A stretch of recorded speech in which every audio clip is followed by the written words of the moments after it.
Chabi! Wa! Chabi! Wa! Orurotumbe! Otumbe!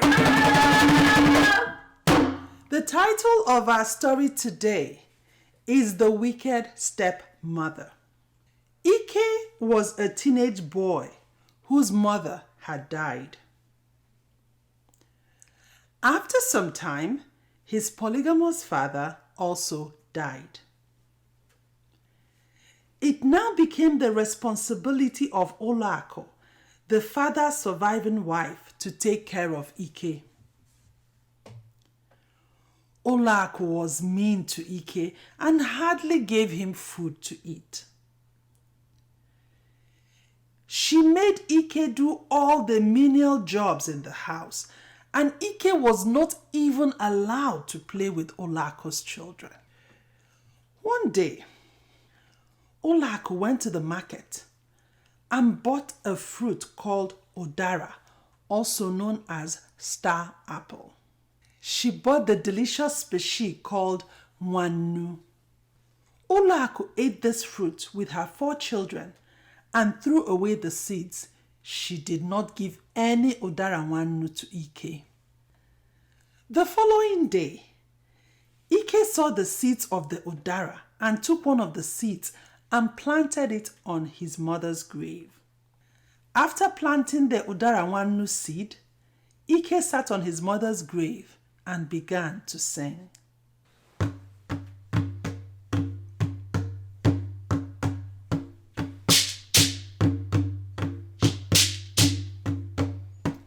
Udara muto, to, to, to.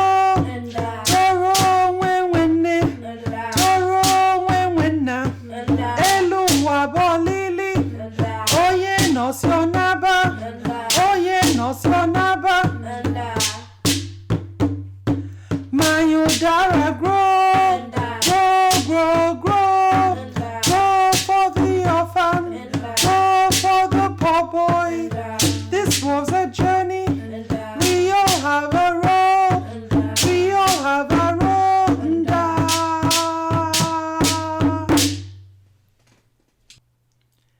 The seed started sprouting as Ike was singing.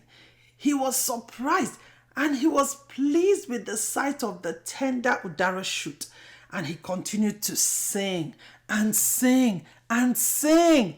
And as he sang, the Udara grew and grew and grew and became a big tree with huge branches. On every branch hung a big ripe Udara fruit ready to be plucked. Ike was so happy. He marveled at the sight of the big Udara fruits on the tree. And he was overjoyed at the sight of the luscious fruits. And he wanted the fruits to fall so he can pluck them up and eat them right away. Ike began to sing.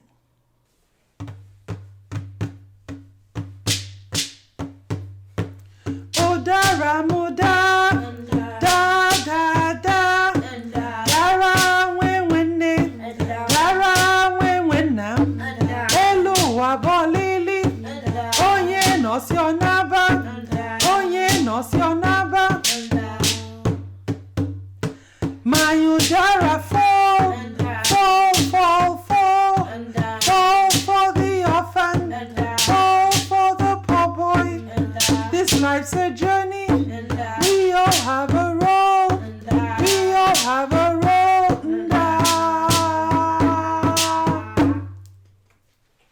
Will fall from the tree. He would pick it up, sit comfortably by his mother's grave, and enjoy the Udara Nwannu.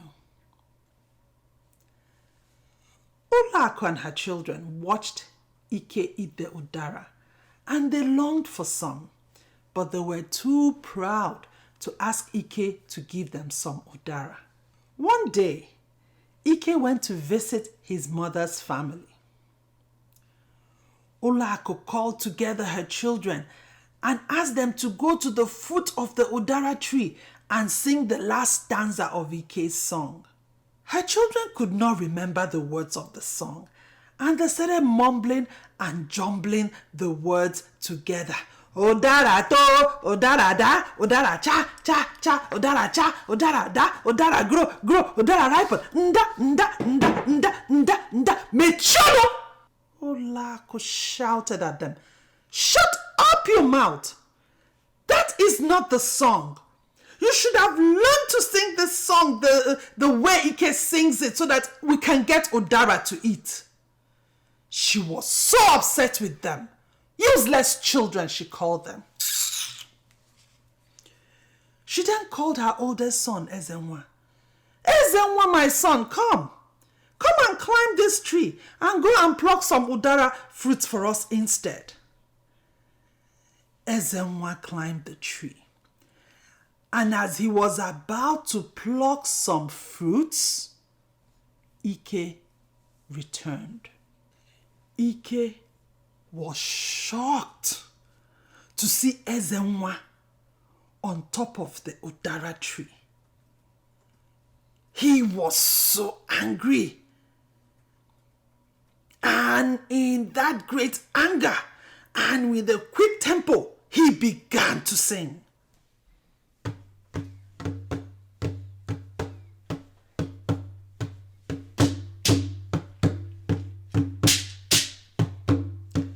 Odara muba tia, tia, tia, tia, tia, wene, tia, wena, elu wabolili, oye no sionaba, oye no sionaba. My Udara stretch, stretch, stretch, stretch, stretch for the orphan, stretch for the poor boy. This life's a journey. We all have a role. We all have a role in that. The tree stretched and grew so fast, and it carried the crying Ezenwa out of sight. Ezenwa was frightened. He was crying, Mama, biko nyere maka, my mother, please come and help me. Mama, biko, mommy, please. And the tree kept growing, and took him way beyond the clouds. Olako and her children, they were watching. They were frightened. They were scared. They could only hear Ezenwa's faint cries as he ascended. They too started crying, and they were pleading with Ike, biko, Ike, please, ask the tree to bring Ezenwa down. Ike, please, Ike, biko, bagara, Ike, please forgive us. Ike, please. Ike said, "Hold on. I just have one question for you. Why were you mean? And why did you maltreat me?" Oh, Olaku fell to the ground and said, "Ike, my son, please forgive me. It was my fault. I promise it will not happen again. Ike, please, Marara. Ike, forgive us, please." Ike listened to them, and Ike forgave them. And he turned to the tree and began to sing, asking the tree to bring Ezenwa down. The tree brought Ezenwa down. And when he came down, there was joy all over the place. Everybody was dancing, they were hugging each other, and they promised not to maltreat Ike again. And they did not maltreat Ike again. And they all shared the fruits of the Udara tree together as one big happy family.